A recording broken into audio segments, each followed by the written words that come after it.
Comment définirais-tu ta spiritualité? Alors, c'est vrai que souvent on me dit: «Ah moi j'ai pas envie de la définir parce que la définir ou mettre un mot dessus, c'est la réduire». Mais voilà, d'emblée de jeu, je j'ai annoncé la couleur.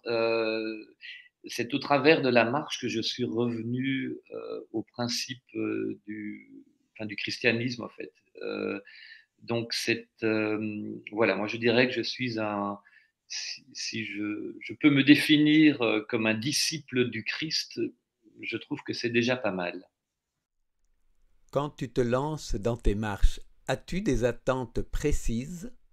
Alors j'essaye, oui, j'essaye de laisser venir à moi les choses et de ne pas trop, comment dire? Projeter, enfin être dans des projections.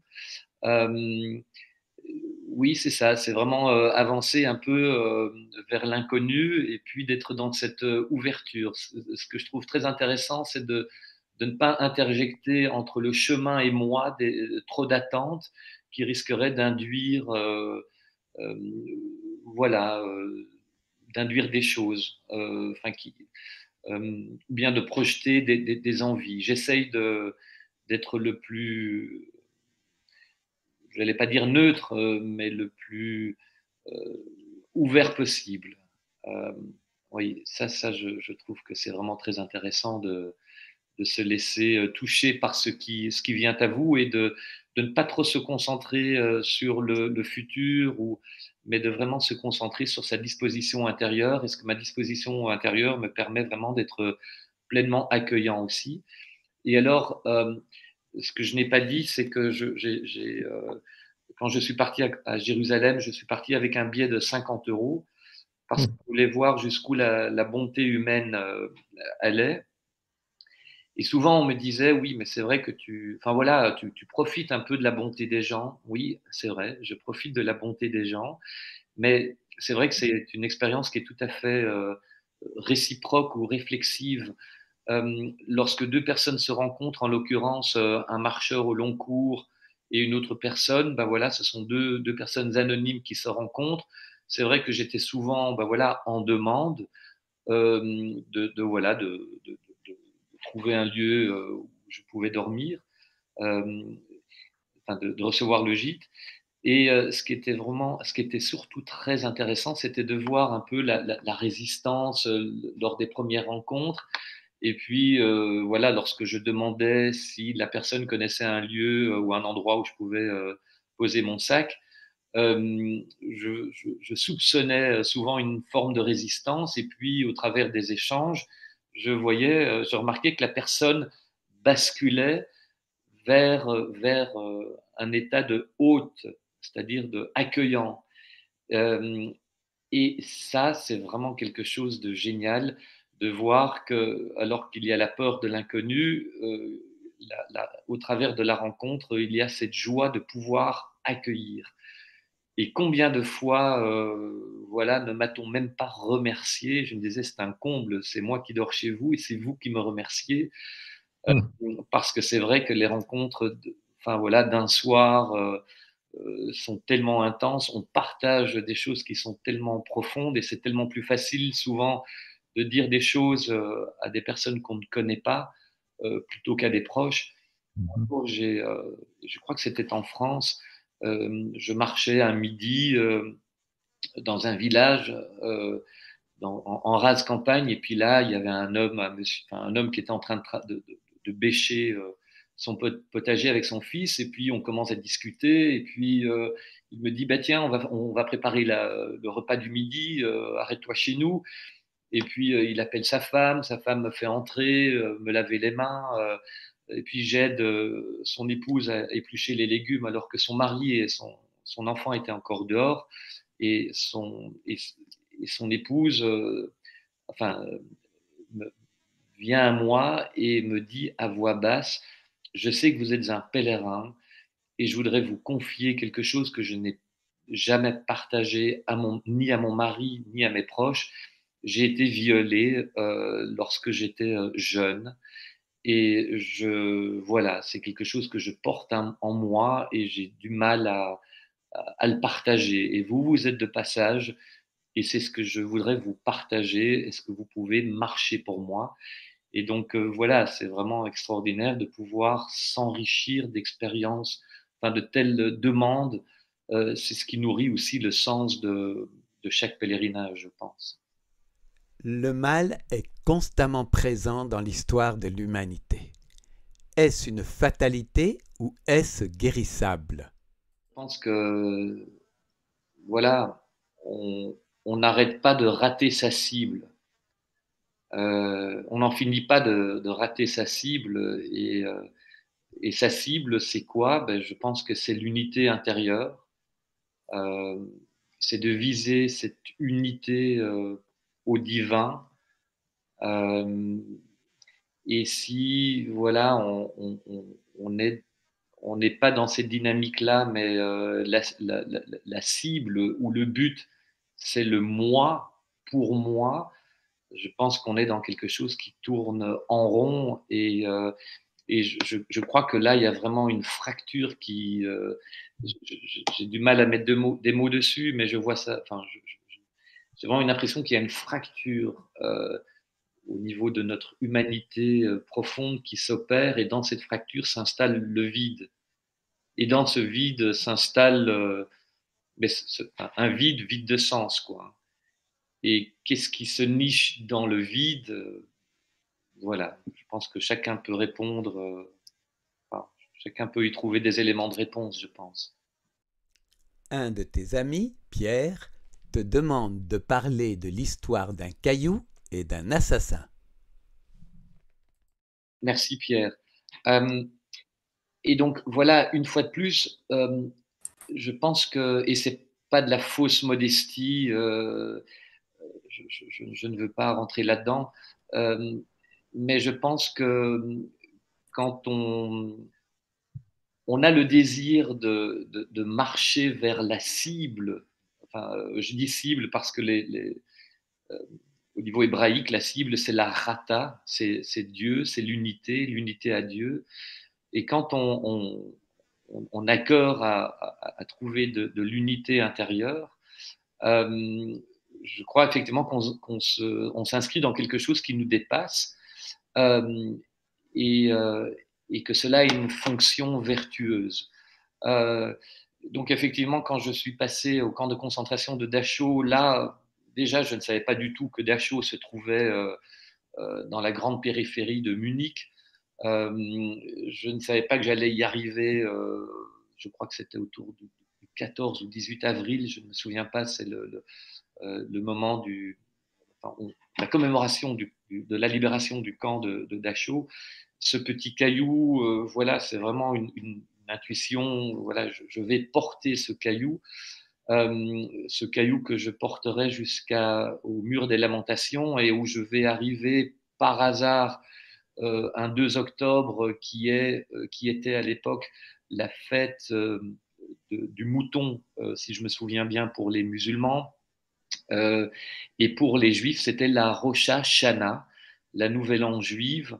Et c'est ce jour-là que je vais déposer ce petit caillou au pied enfin, dans le mur des lamentations. Et là, j'ai vraiment eu l'impression que, voilà, que ce voyage est un voyage de 184 jours, oui, mais c'était surtout un voyage de 184 visages qui m'ont démontré la complexité de notre monde, de ce qui nous oppose, mais aussi de ce qui nous unit, ou du moins peut-être de celui qui nous unit. Et j'ai vraiment cette intime conviction que ce qui nous unit est plus fort que ce qui nous divise. Mais voilà, on a notre sacro-sainte liberté. Et alors là, encore une fois, par hasard, entre guillemets, là, on retourne en Serbie. Là, on est au mois c'est le 27 mai, je m'en souviens parce que c'était mon anniversaire. J'arrive dans un petit village des Balkans. Je suis à la recherche d'un, enfin, comment dire, d'un lieu où je peux remplir mes gourdes d'eau. Je trouve un bar. Et là, je suis accueilli par quelques jeunes, enfin, par quelques personnes. Et il y a une bonne ambiance. Voilà, ils me donnent à boire.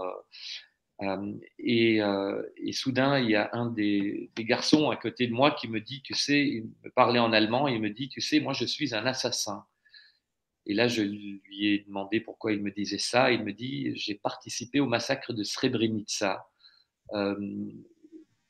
au début des années 90, je crois 93 ou 14, en 2 jours, je pense, en 48 heures, plus de 7 000 musulmans de sexe masculin ont été assassinés par les forces ultranationalistes de Slobodan Milosevic, et ce garçon qui m'avait accueilli en faisait partie.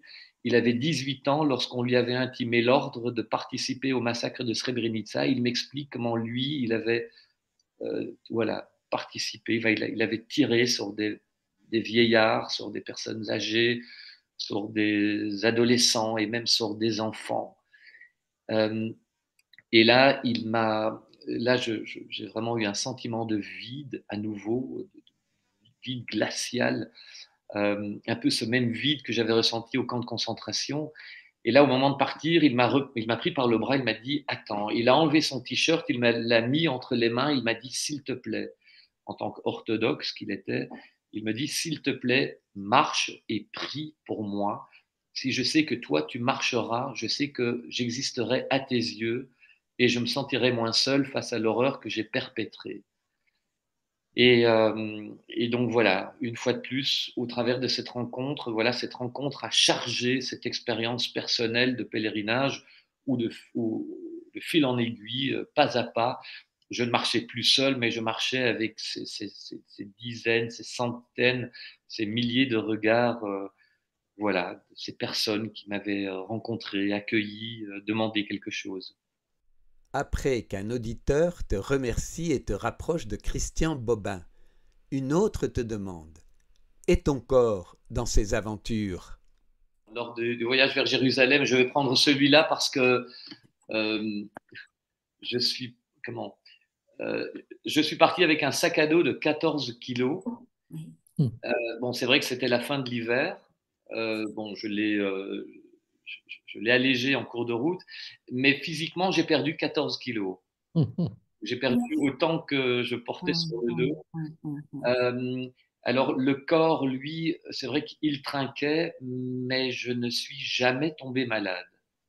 Je ne suis jamais tombé malade et Dieu sait à quel point je ne le ménageais pas et je ne me nourrissais pas non plus adéquatement. Euh, Tu en sentais les limites. Tu te sentais limité dans ce corps je me pour suis cette senti- aventure. oui, oui, bien sûr, je me suis senti limité, absolument. Alors, c'est vrai que pour les 2 premières marches, j'ai eu des grosses tendinites. Mais les tendinites, je les ai eues parce que je ne buvais pas assez. Et là, je me suis rendu compte que vraiment boire, c'est primordial. Et donc, je suis parti avec en anglais, on appelle ça des camelbags. Ce sont enfin, Des sacs. sacs, voilà, on peut boire, enfin, avec des petits tuyaux, donc on peut boire constamment. Et donc, dans le haut plateau d'Anatolie, je buvais jusqu'à 12 litres d'eau par jour. Ah oui. 12 litres d'eau par jour. Mais c'est vrai qu'au niveau des sels minéraux, je pense que j'en perdais beaucoup. Et vers la fin de la traversée du haut plateau d'Anatolie, où une fois j'ai marché 74 kilomètres, bon, c'était pas tous les jours le cas, hein. Là, un jour, j'ai failli tomber. Enfin, j'ai failli tituber et ne plus me relever. Tu exprimes avoir voulu aller dans les directions envers lesquelles tu avais des résistances. Une participante te dit avoir fait l'inverse, veillant à suivre sa guidance intérieure, à toujours aller dans son sens. Qu'en penses-tu? C'est que, enfin, voilà, on se rend compte il y a tellement de chemins différents pour aller vers ce qui est juste. Ouais. Et, mais bon, enfin, voilà, de toute façon, je- pour moi, il y a des moments où c'était tellement difficile de constamment être aussi dans cet acte de bénir, cette bienveillance, alors qu'on ne sait pas, je ne savais pas vers où aller, que j'étais complètement paumé. C'était parfois très difficile, quoi, de maintenir cet état de bienveillance, au fait. Euh, et pourtant, c'est vraiment ça qui m'a permis de trouver une orientation. Et souvent, bah voilà, il y a des moments où je me dis, bon, il est 14 heures, tu ne sais pas vers où aller, ou tu ne sais pas encore où tu vas dormir. Bon, c'est vrai que là, sur le mois, j'ai dû dormir à peu près la moitié du temps dehors, donc en rue, dans les parcs. C'est pas un truc à conseiller non plus, évidemment. Euh, mais voilà, on peut pas non plus complètement débrayer ses impulsions, ses envies. Parce que c'est vrai que je suis de nature, je suis souvent impulsif, j'ai une envie, alors j'y vais. Et donc, j'ai voulu un peu changer de registre, en fait. Actuellement, tu interviens dans un cadre professionnel auprès des mourants. Peux-tu nous en parler? Moi, je n'y suis jamais allé de l'autre côté, hein. Je ne sais pas comment c'est de mourir. Euh, Ouais. mais voilà, pour être assez concis, il y a deux choses que je trouve éminemment importantes. C'est vraiment considérer cet espace entre l'autre et soi. Je crois que Paul Ricoeur l'appelle cet espace de compréhension commune. C'est un espace partagé et je crois que un des rôles de l'accompagnateur ou de l'accompagnant, c'est d'essayer de veiller à, comment dire, à l'espace qu'il y a entre l'autre et soi pour que lorsque le patient dépose une parole, que cette parole soit purement, enfin, soit vraiment déposée, quoi. Et que quand quelque chose y est déposé, que ce soit en conscience, en présence. Et c'est voilà, c'est en étant aussi dans cette disposition d'ouverture et d'accueil qu'il y a lieu peut-être comment dire, aussi d'être concentré sur soi, pas replié sur soi, mais concentré sur sa présence, quoi.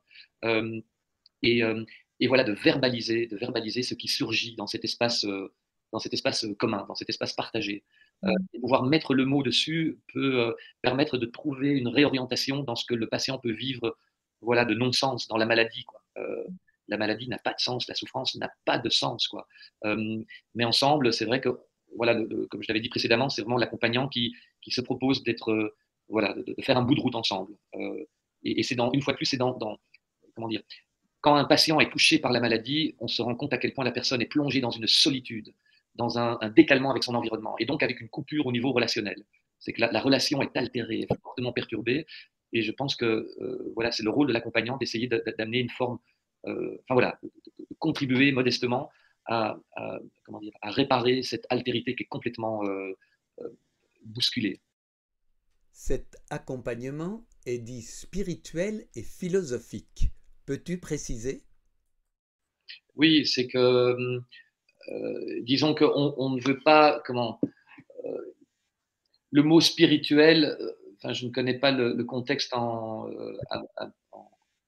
France, mais le mot spirituel est souvent galvaudé en Belgique.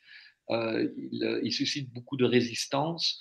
Euh, il y a beaucoup de personnes qui ne sont pas ouvertes à la dimension spirituelle, ou du moins se disent être fermées à la dimension spirituelle. Euh, et donc, c'est vrai que voilà, nous sommes des accompagnateurs spirituels et philosophiques. On a dû se former enfin, on doit se former tant en philosophie notamment en théologie. Euh, et donc, je pense que voilà, c'est ce qu'on échangeait avec Séverine, c'est qu'il y a plusieurs chemins évidemment pour essayer de trouver des perspectives. Ce qui est important, c'est d'essayer d'amener un autre regard sur ce qu'on vit. C'est de décloisonner, enfin, de décloisonner la personne de, comment dire, de la personne de la maladie, en fait. La personne n'est pas maladie, elle est plus qu'une personne malade.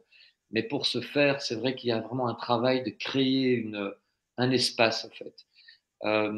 Et la philosophie, voilà, permet, par le truchement d'un questionnement, euh, d'essayer d'amener enfin, d'autres perspectives ou un autre entendement, d'essayer d'accompagner la personne vers un basculement, une bascule, oui, enfin, vers le préfrontal, certes, mais, mais peut-être aussi, enfin, oui, oui c'est ça, de positionnements qui sont parfois très aigris, de colère, vers, et c'est tout un travail vers de la gratitude.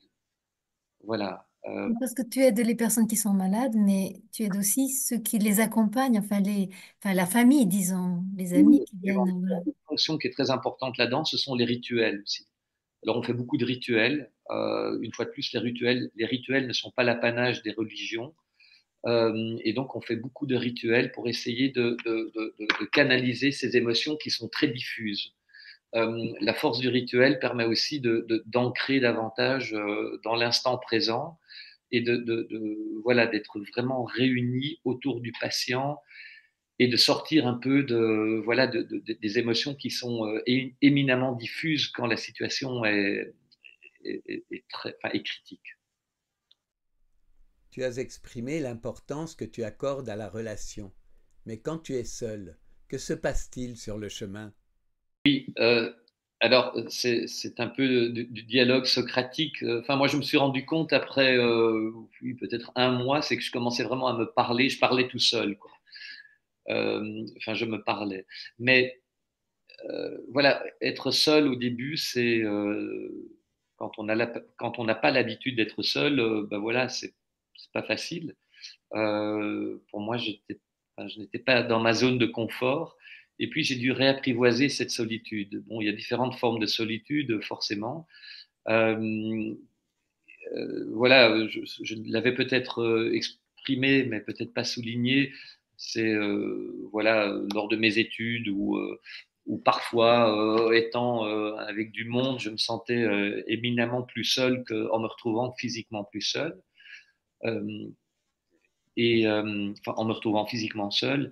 Et donc, c'est toute voilà, c'est toute une réadaptation et un réapprivoisement à cette solitude. Et lors de cette solitude, ce qui est vraiment génial, c'est qu'il y a des tas de. Le couvercle, enfin, en ce qui me concerne, le couvercle était enlevé, il y avait beaucoup de choses qui surgissaient. Et donc, c'est tout un travail de discernement aussi qu'on doit faire dans sa solitude, c'est de voir qu'est-ce qui m'appartient, qu'est-ce qui m'appartient pas, qu'est-ce qui est de l'ordre voilà, de pensées qui ne sont pas enfin qui ne sont pas miennes, c'est de l'ordre des fausses croyances. Donc il y a tout un travail d'épurement qui se fait, un petit peu comme comment dire, et ça passe par le dialogue, comme un sculpteur face à la matière, ce qu'il doit faire pour arriver à l'essence même de sa matière, c'est le dialogue avec la matière, c'est enlever le superflu.